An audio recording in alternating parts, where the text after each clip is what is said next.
a hablarles el día de hoy sobre los diferentes tipos de prostatectomía y sus aplicaciones anestésicas. Dentro de los objetivos, vamos a ver un poquito de fisiopatología, lo que son ya los procedimientos quirúrgicos, sus consideraciones y las principales técnicas anestésicas. Primero, para poder hablar de prostatectomía, tenemos que hablar de la patología principal, que es la hiperplasia prostática benigna. Esta patología se sabe que va a aumentar con la edad, va a afectar al 50% de la población masculina a los 60 años. Esto es una incidencia muy alta, entonces sí tenemos que conocer esta patología. Y se ha visto que a los 85 años hay una incidencia hasta el 95%. Eso que nos indica que todos los hombres al final de nuestra vida vamos a terminar con hiperplasia prostática benigna. Entonces, pues es muy interesante tenerlo en consideración porque pues la mayoría vamos a necesitar a lo mejor de algún procedimiento prostático. Hay muchas opciones en cuanto al tratamiento de la hiperplasia prostática benigna. Va desde el tratamiento farmacológico, el tratamiento mínimamente invasivo, la RTUP, que es a lo mejor en lo que nos vamos a basar un poquito más, y la prostatectomía abierta.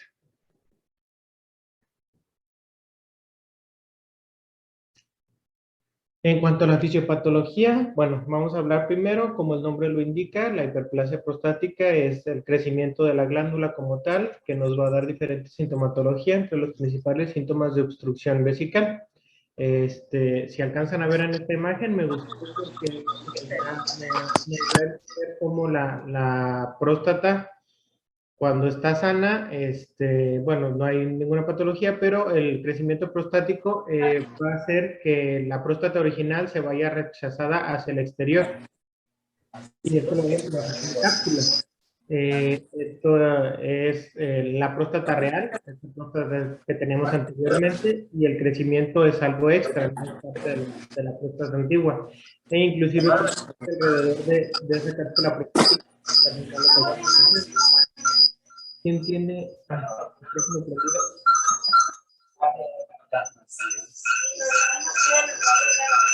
Alguien apague el micrófono de María Inés, por favor. Bueno. Continúo con lo de la fisiopatología. El crecimiento prostático se va a asociar con una rápida proliferación celular del epitelio de los conductos ya existentes y van a aparecer también nódulos mesenquimatosos. El fenotipo celular, o sea, el tipo de células que crecen en esta patología no está bien establecido y es altamente variable. Se necesitaría un estudio histopatológico para determinar bien de qué células procede el crecimiento. Es muy dependiente de cada uno de los pacientes. Y lo que les comentaba hace rato, el desarrollo es primero en la zona transicional periuretral, o sea, la zona que está alrededor de la uretra, y de ahí va creciendo hacia los alrededores, desplazando a la próstata original. Esta imagen también me gustó para entender un poquito lo de la fisiopatología. Primero va a haber inflamación y alteraciones endocrinas, que les voy a comentar en las diapositivas que siguen. Esto va a hacer que haya una alteración en la homeostasis.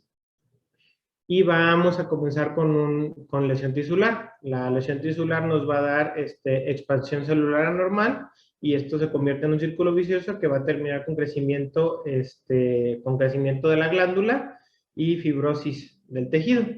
Aquí tenemos igual otra imagen en la que nos da la foto de cómo es el crecimiento prostático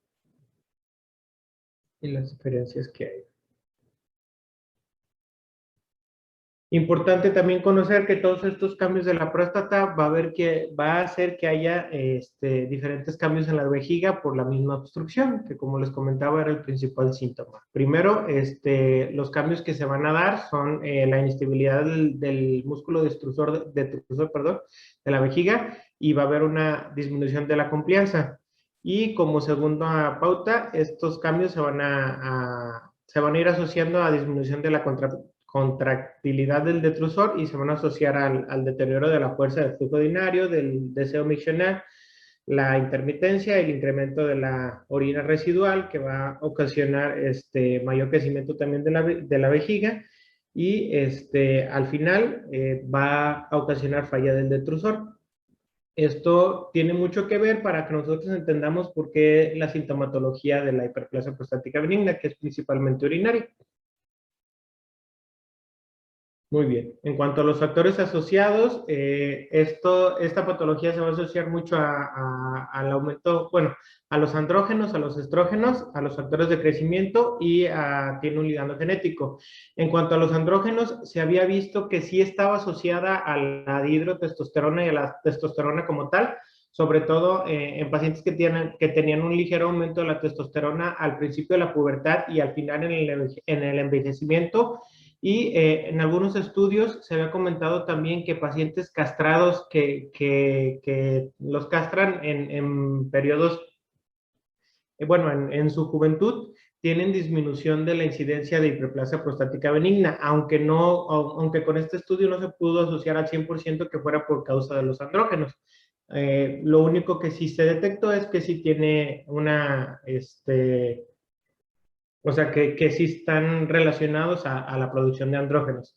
Igualmente los estrógenos, se han estudiado diferentes tipos de estrógenos que sí se ven con cierta asociación, pero no es una asociación total, o es el aumento de estrógenos tampoco es la consecuencia de la hiperplasia prostática benigna. Y igual los factores de crecimiento, los diferentes factores de crecimiento y el factor de necrosis tumoral, también se ve con cierta asociación a la hiperplasia prostática benigna. Y como último, sí se ha visto que tiene una alta asociación genética, sobre todo con la relación de que pacientes que presentan hiperplasia prostática benigna con menos, o sea, menor edad de los 60 años, o sea, que presenten una hiperplasia prostática benigna temprana, va a ser un factor de riesgo positivo. Esta imagen me gustó mucho porque podemos ver cómo un aumento o un descontrol en estos factores hormonales nos va a ocasionar un desequilibrio de la homeostasis y va a llegar como consecuencia a la proliferación tisular y el crecimiento prostático. Porque hay una alteración en la apoptosis, en la muerte normal de las células y un crecimiento exagerado.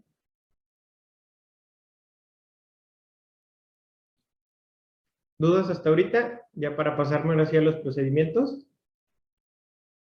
No, Albino, gracias. Ninguna.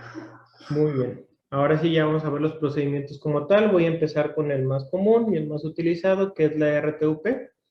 Este tratamiento, bueno, el tratamiento quirúrgico endoscópico para la hiperplasia prostática benigna se inició desde el siglo XIX, pero la técnica como tal de la RTUP se desarrolló en los Estados Unidos entre 1920 y 1930. Se inició con esto, con el resectoscopio que se veía con una lupita, sin tener nosotros ya el aparato, o sea, la máquina con el video.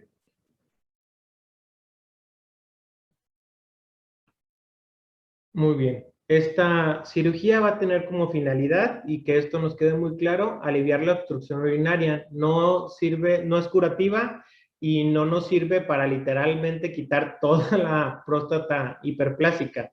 Es nada más un tratamiento relativamente de urgencia y es para quitar el principal síntoma, que es la obstrucción vesical. Se va a basar en el empleo de un cistoscopio modificado, le vamos a llamar resectoscopio, que es lo que se utiliza, con una asa de alambre que va a estar conectada a un electrocauterio y nos va a servir para resecar los tejidos y al mismo tiempo coagular los vasos. Va a haber dos tipos de electrodos, monopolares y bipolares. Voy a comenzar hablando un poquito de los electrodos monopolares, que son los más utilizados, aunque ya no deberían de ser, pero bueno. Este método nos va a utilizar una electrocauterización que va a requerir de un líquido de irrigación especial. Este líquido de irrigación tiene que ser no conductor. Estos líquidos también van a ser hipotónicos, por lo que con estos dos líquidos vamos a mantener una buena visibilidad óptica para el procedimiento. ¿A qué nos referimos que estos líquidos no tienen cargas eléctricas o que no son conductores? Es que no tienen ningún tipo de electrolitos.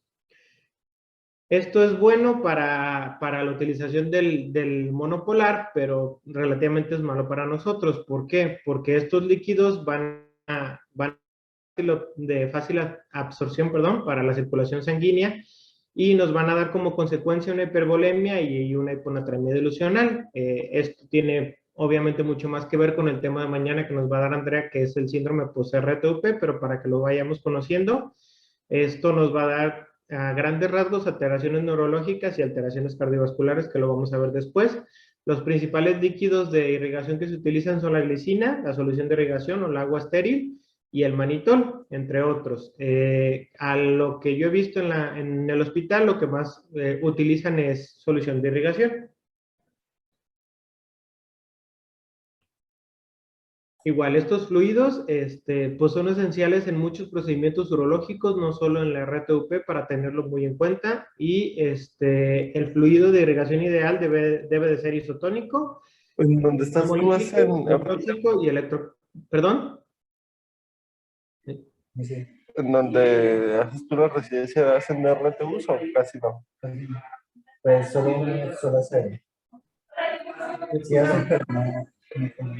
¿Y si usan solución de glicina o usan salina? Depende si es monopolar o bipolar. Bueno, ahorita se los voy a comentar, pero normalmente aquí utilizamos o glicina o agua estéril, porque casi siempre utilizan el monopolar.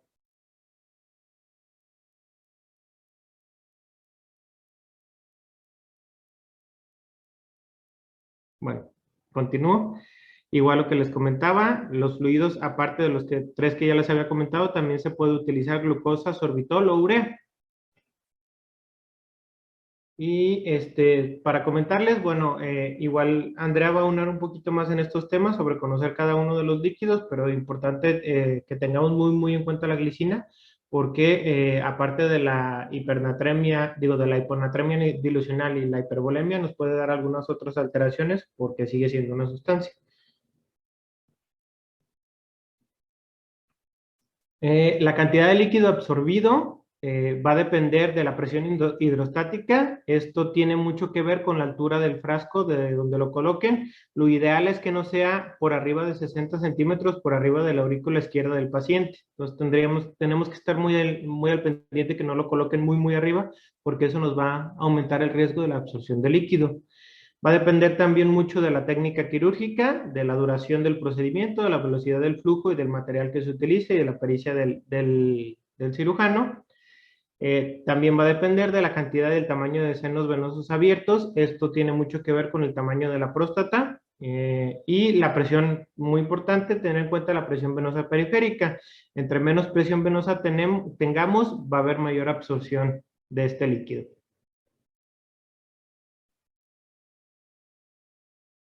Y ahora sí, lo que comentaba hace rato Marcos, hablar un poquito sobre la utilización de los electrodos bipolares. En estos electrodos, lo que van a hacer es que van a cortar y coagular al mismo tiempo. En estos electrodos, la solución no tiene que ser eléctricamente neutra, entonces lo que se utiliza es solución salina, al 0.3%, suero fisiológico, en vez de los demás líquidos de irrigación. Con esto va a disminuir el síndrome post-RTUP.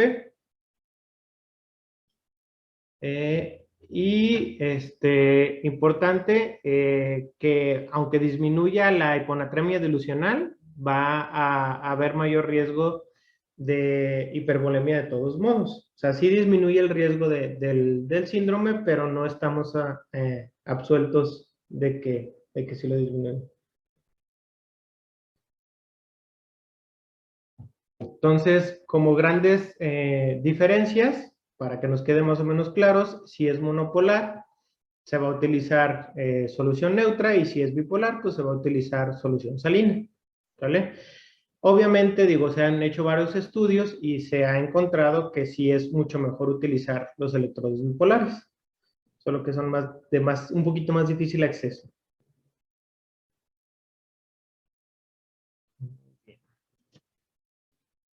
¿Cuáles van a ser las indicaciones para la RTUP? Primero, retención aguda de orina, infecciones urinarias recurrentes, hematuria recurrente o azoemia. ¿Alguien que me pueda decir qué significa azoemia? ¿Alguno de los R1?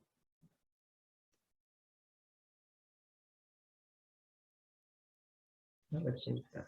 Se refiere a la elevación de ácidos en la orina. Así es. Elevación. ¿En la orina?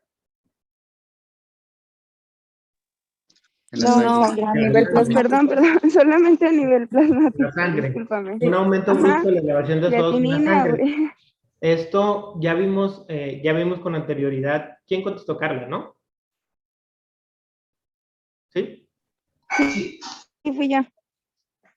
Bueno, ya vimos con anterioridad lo de la insuficiencia renal. La elevación de ácidos obviamente nos va a dar una insuficiencia renal aguda. En este caso, ¿qué tipo de insuficiencia renal aguda sería? Pues es Prerrenal. una insuficiencia renal aguda prerrenal. ¿Prerrenal? Porque el problema está Posrenal, ¿no? Exactamente. Porque está perdón, pasando el... Problemas porque obstructivos. está pasando el riñón. Exactamente. Postrenal. Prerrenal es antes del riñón. Muy bien. Bueno, continuando, entonces, para resumir todos estos síntomas, es un paciente que tenga síntomas de obstrucción del flujo vesical e irritabilidad vesical, que los síntomas sean de moderados a severos y interfieran con su calidad de vida. Muy bien, aquí me voy a entretener a lo mejor un ratito, no sé si quieran tomarle screenshot a esta diapositiva, porque creo que es lo que más, no, o sea, nos competen muchas cosas, pero creo que es lo que más podríamos batallar a lo mejor. Es, bueno, esto, por cada gramo de próstata resecada, se van a perder aproximadamente entre 10 a 15 mililitros de sangre, depende de la bibliografía donde lo lean. Podemos tener en cuenta eso. Entonces, para nosotros poder calcular el sangrado en las prostatectomías, tendríamos que pesar todos los pedacitos de próstata que quitaran para darnos una idea de cuánto sangrado. O lo otro que podemos hacer es considerar que por cada gramo resecado, bueno, eso es cuanto al sangrado. Importante también que sepamos que por cada gramo que se reseca de próstata se van a absorber 20 mililitros de solución, de la solución que estén utilizando, sobre todo si es monopolar, para tenerlo muy en cuenta. Y la velocidad de resección es de 1 gramo por minuto, se supone, pero pues obviamente como nosotros estamos en un hospital escuela, a veces es todavía un poquito más lento, pero sí debería de ser esta consideración. Entonces, teniendo en cuenta estos tres, podemos sacar el sangrado ya sea por tiempo, si, no sé, dura, ¿qué les parece? 45 minutos y se reseca 1 gramo por minuto, entonces serían 45 gramos. Entonces, multiplicaríamos eso por el sangrado y sacaríamos un sangrado aproximado de la cirugía, a grandes rasgos, para tenerlo más o menos en cuenta. O la otra cosa que se utiliza es una formulita que se las puse aquí abajo, que lo vamos a calcular con el hematócrito de la cubeta, el hematócrito de donde está cayendo la solución. ¿Cómo se hace esta fórmula? Vas a multiplicar los litros de glicina que se hayan utilizado en total por el hematócrito de la cubeta, que eso significa la H y la C, dividido entre el hematócrito real del paciente menos el hematócrito de la cubeta. Cualquiera de las dos opciones, a lo que yo leí, es válida. La formulita es un poquito más exacta que sacarlo con las otras variables, pero se podría llegar a utilizar cualquiera de los dos. No sé, doctora, usted cómo sea que lo calcule o cómo cree que sea más conveniente. Lo del hematócrito de la cubeta sí creo que sea relativamente útil, pero creo que es a lo mejor hasta un poquito más tardado. Y no sé si o alguien lo haya hecho en alguna de las prostatectomías o lo calcula nada más por cada gramo de 10 a 15 mililitros, no sé. No, así por cada gramo. Cuando yo he estado también así, pues lo calculamos por el peso calculado de la próstata resecada. O sea, porque tampoco es como que nadie lleve gramera para decir, sí, fueron 25 gramos o fueron 10 gramos. O sea, solo es al tanteo. O sea, ¿solo es un aproximado? Miller, Pues también sí. Miller también dice que se puede calcular de 2 a 0.5 mililitros minuto por tiempo de recepción. Como de 2 a... Sí. O sea, multiplicar 2.5 mililitros por cada, ¿qué? ¿Minuto? Minuto de tiempo de recepción. Ok. Sí, eso no lo había leído. O sea, yo les comentaba de que por cada minuto es 1 gramo, entonces multiplicando el tiempo por los Ujú. gramos y por el sangrado. Sí, son varias formas. Ujú. Muy bien. Bueno, entonces más o menos esto. Entonces continuamos. Ahora sí, ya yéndonos un poquito más a las consideraciones anestésicas que tenemos que tener con estos pacientes. Primero, es muy, muy importante saber que la gran mayoría de los pacientes van a ser pacientes geriátricos, pacientes de población avanzada. Entonces, como ya vimos en las clases anteriores, pues hay que tener muy en cuenta la comorbilidad y el estado cardiorrespiratorio de nuestro paciente. Importante también, siempre vamos a checar primero si son pacientes ya con un tratamiento trombolítico, y siempre hacer profilaxis tromboembolítica, sobre todo con medias compresivas. Importante también la profilaxis fibrinolítica, está muy estudiado y hay muchos estudios en los que se ha visto que utilizar ácido tranexámico prequirúrgico nos va a ayudar mucho con el sangrado y a disminuir los riesgos. Entonces, si lo tenemos, pues sí, utilizarlo de preferencia. La gran mayoría de los pacientes, dependiendo, obviamente hay que individualizar cada caso, pero va a ser monitorización tipo 1. Y importante tener muy en cuenta las complicaciones que se van a derivar de la posición transquirúrgica, que normalmente es litotomía. Esto nos va a que haya un mayor riesgo de compresiones nerviosas, va a haber también un aumento de retorno venoso, por ende nos va a dar un aumento de la presión arterial y una disminución de la capacidad residual funcional. Entonces tendremos que tenerlo muy en cuenta. Y importante también que va a ser más difícil el control de las pérdidas hemáticas y de la diuresis. Entonces, para tenerlo muy en cuenta.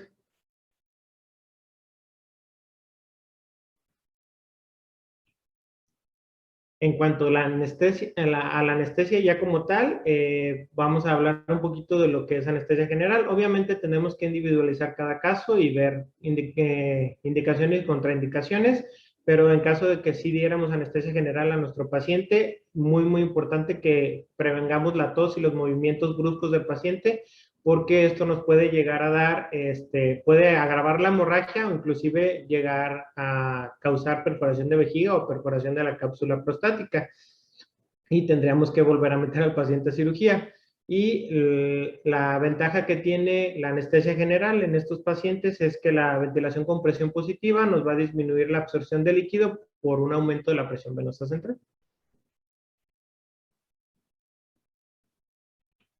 Y en cuanto a la anestesia regional, que es la más recomendada, nos va a dar como ventaja atonía vesical, entonces eso va a ayudar a mejorar la visión quirúrgica, va a aparecer abolición de los espasmos vesicales, entonces eso va a ayudar en gran medida a la hemostasia posoperatoria. Y el paciente que está despierto nos puede llegar a informar en caso de que tuviera algún síntoma relacionado con el síndrome post-RTUP, que es importante también que lo sepamos, y si está con general, pues no nos podríamos dar cuenta tan fácil. Se va a recomendar que la anestesia quede por lo menos a un nivel de T10, de ahí para arriba, ya que siempre es un poquito molesto, aunque sea una cirugía pélvica. Y la desventaja que tiene la anestesia regional, perdón, es que hay un poquito más de riesgo de absorción de líquido.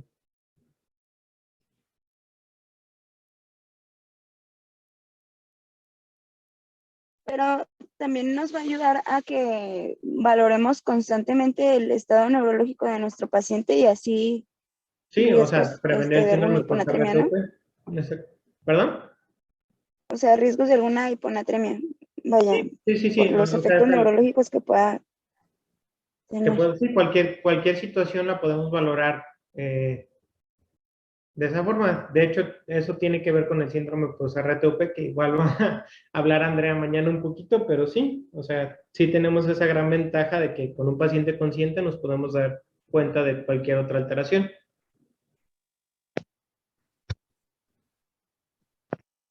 Muy bien. Factores de riesgo para que nuestro paciente pueda presentar alguna complicación. Primero, la apertura quirúrgica de los sinusoides prostáticos, que se utiliza una alta presión de irrigación, ya lo veíamos con anterioridad, que la solución no esté por arriba de 60 centímetros de la aurícula derecha del paciente, prolongación del tiempo operatorio. Un riesgo como tal aparece por arriba de los 90 minutos, pero lo ideal es que el procedimiento no durara más de 60 minutos. Entre menos dure, pues obviamente hay menor riesgo de complicaciones. Sí tendríamos que estar muy al pendiente de esto y pues comentarle a nuestros urólogos que pues de preferencia no se tardarán tanto, ¿verdad? Porque sí me ha tocado entrar a prostatectomías que duran más de los 90 minutos y pues esto sí es un riesgo muy alto. También la utilización de soluciones de irrigación hipotónicas, de lo que ya veíamos anteriormente, lo que se utiliza cuando se utiliza un electrocauterio monopolar, hay mucho mayor riesgo de que haya absorción de líquido, entonces hay mayor riesgo de que aparezca alguna complicación. La irrigación continua a través de cistostomía suprapúbica también aumenta el riesgo de complicaciones. Esto que les hablaba sobre el tamaño de la próstata, una próstata por arriba de 45 centímetros cúbicos ya se considera una próstata grande, entonces se va a tardar más, va a haber mayor apertura de los senos venosos, entonces va a haber mayor riesgo de complicaciones. Y pacientes mayores de 80 años, raza afroamericana y pacientes que tengan antecedentes de retención aguda de orina. Principales complicaciones, la hemorragia primero, por una hemostasia inadecuada y estar muy al pendiente. El síndrome post-RTUP, que lo vamos a ver con mayor detenimiento mañana, que creo que es la complicación más importante o la que tenemos que tener más en cuenta. El priapismo intraoperatorio y la hipotermia. Hablando yo un poquito sobre hipotermia, importante que la irrigación vesical va a ser una importante fuente de pérdida de calor, de aproximadamente entre 1 y 2 grados centígrados, siendo más grave en los pacientes ancianos. Y esto probablemente debido a disautonomía, entonces tenemos que estar muy al pendiente de que esos pacientes no se disminuya tanto la temperatura y las complicaciones que nos puede dar la hipotermia como tal.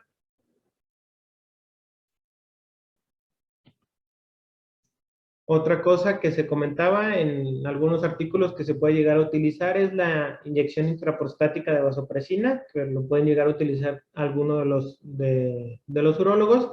Esto nos va a disminuir el riesgo de sangrado durante la resección y limita un poquito la cantidad de líquido absorbido porque hacemos vasoconstricción de los senos prostáticos y se disminuye la absorción de líquido.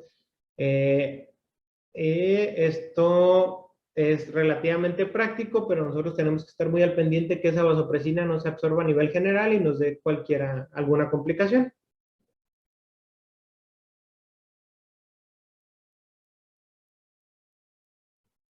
Muy bien. ¿Dudas o preguntas de la RTUP?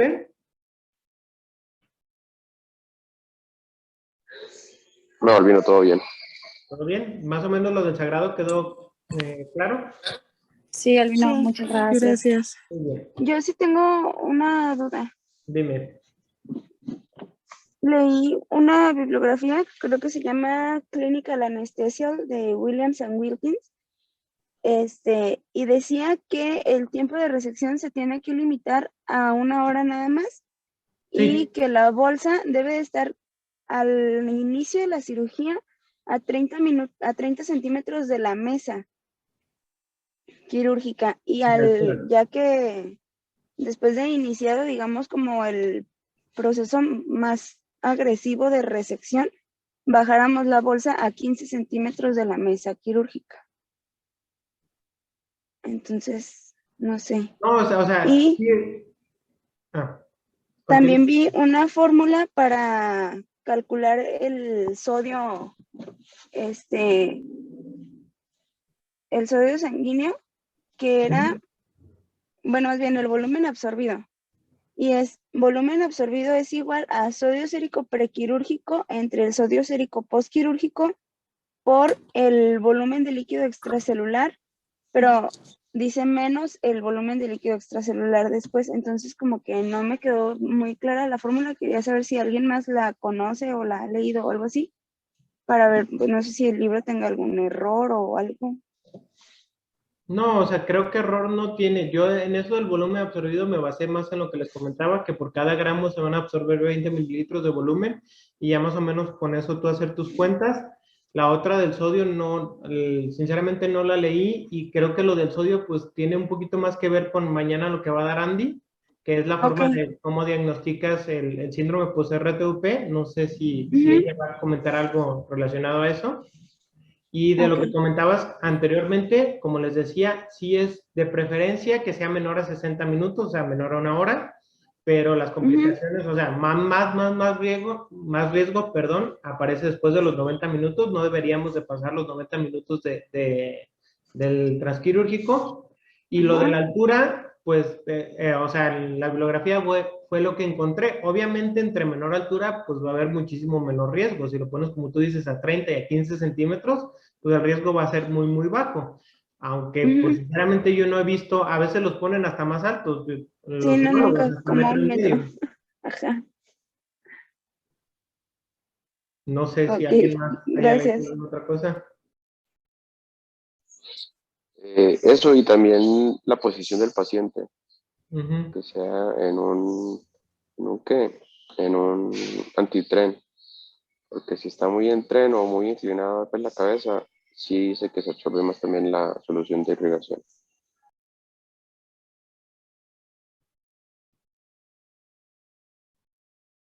Muy bien. Pues continuamos entonces con la prostatectomía láser. Vamos a tener dos tipos de láser, el láser de Olmio y el láser KTP.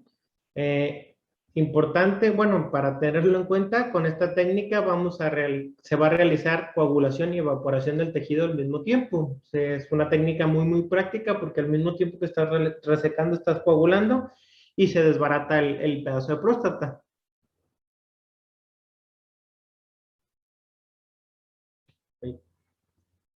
¿Qué ventajas tiene la utilización de láser o que se realice la cirugía por láser?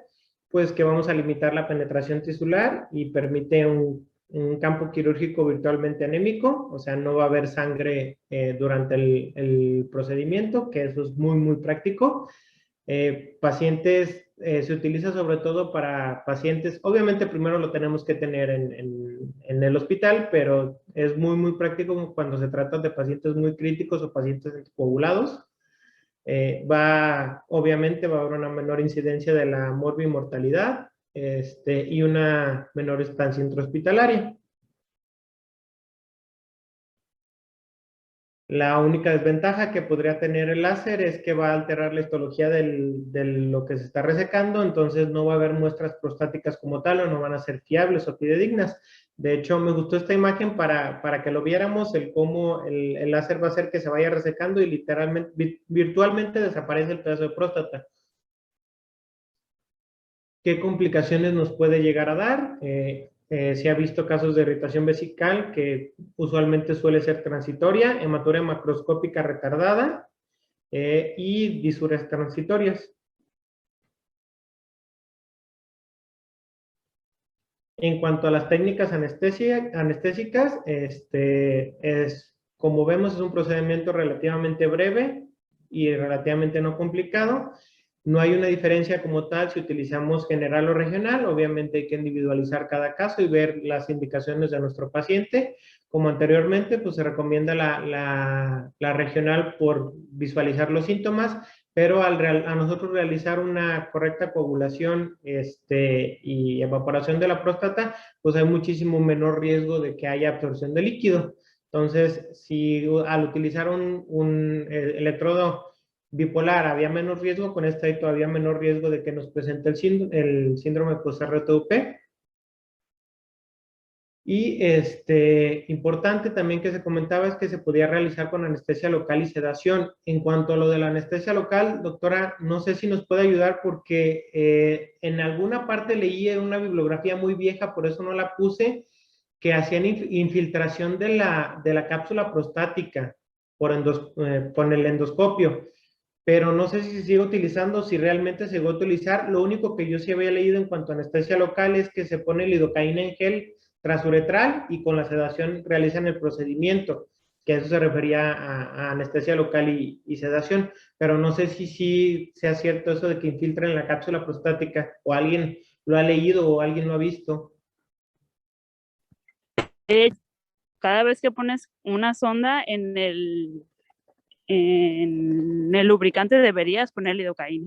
Sí, Pero sí, la verdad es que yo nunca lo he visto que se aplique directamente en la en la cápsula. cápsula, no, y se me hizo muy raro, o sea, era una bibliografía muy vieja, una bibliografía del 2003, por eso dije, probablemente, o a lo mejor lo hicieron en ese hospital y ya no es ser recomendado. Lo que sí había visto es la lidocaína en gel para anestesiar la uretra, pero como tal infiltrado, no. Igual, solo para comentarles, obviamente depende el caso y depende el paciente, pero las RTUP también se han realizado algunos estudios con anestesia local y sedación, y tienen buenos resultados, aunque el problema es que como de todos modos tienes que sedar al paciente, no, es complicado que te des cuenta de los síntomas del síndrome post-RTUP. Entonces, sí se puede recomendar, pero tendrías que individualizar al paciente, y obviamente que sean pacientes en los que el cirujano sea bueno para que dure lo menos posible, haya el menor riesgo de sangrado, el menor riesgo de absorción de líquido.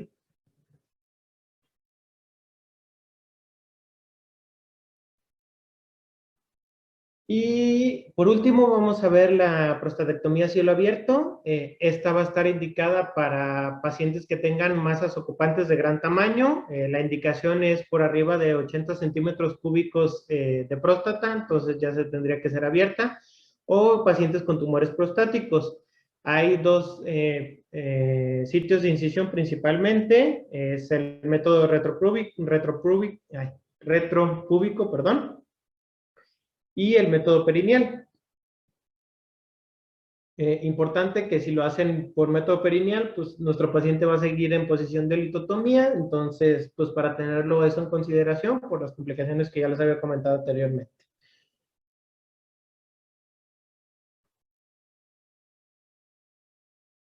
Y en cuanto a la anestesia, para este procedimiento no hay gran diferencia entre regional o general.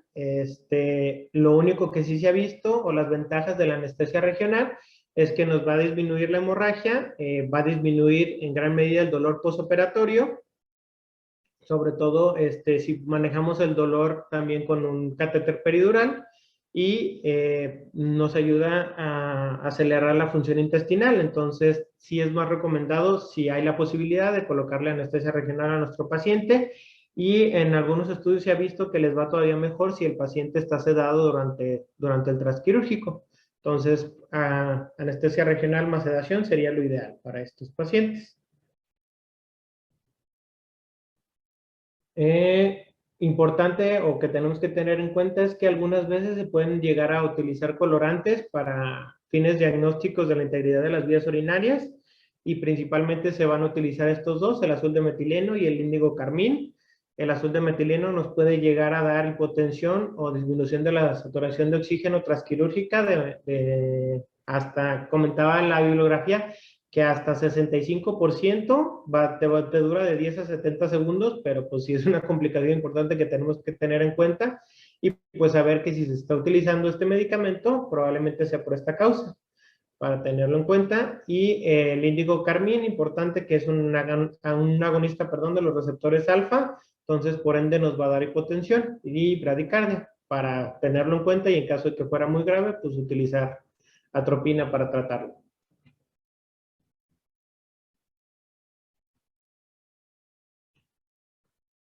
En cuanto a las complicaciones de este procedimiento, la gran mayoría de las complicaciones se van a relacionar con hemorragia. ¿Por qué? Porque la próstata tiene una gran irrigación, sobre todo de la cápsula, porque tiene una gran riqueza de material fibrinolítico. Esto va a favorecer, perdón, en gran medida el sangrado. Entonces son pacientes que sangran mucho. Tenemos que estar muy, muy al pendiente del sangrado.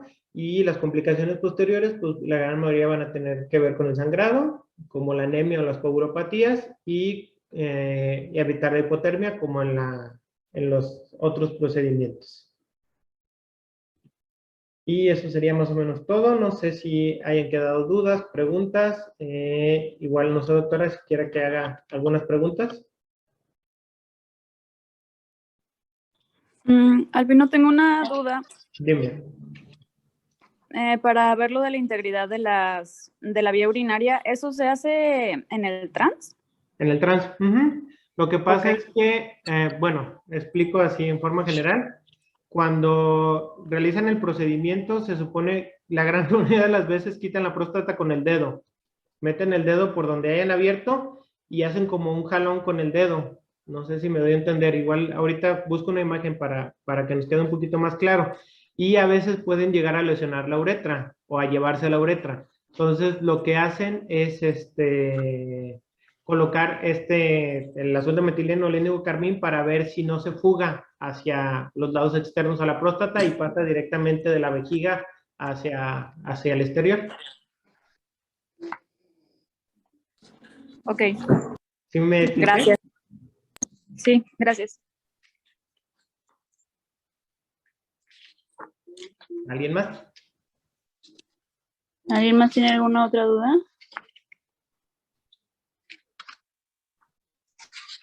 No, yo ya no, gracias. Lo ¿Comentario? del láser, doctora, yo sí quería, no tenemos en el hospital, ¿verdad? O es que tienen el láser para desbaratar las piedras, pero yo nunca he visto que lo utilicen para hacer mías.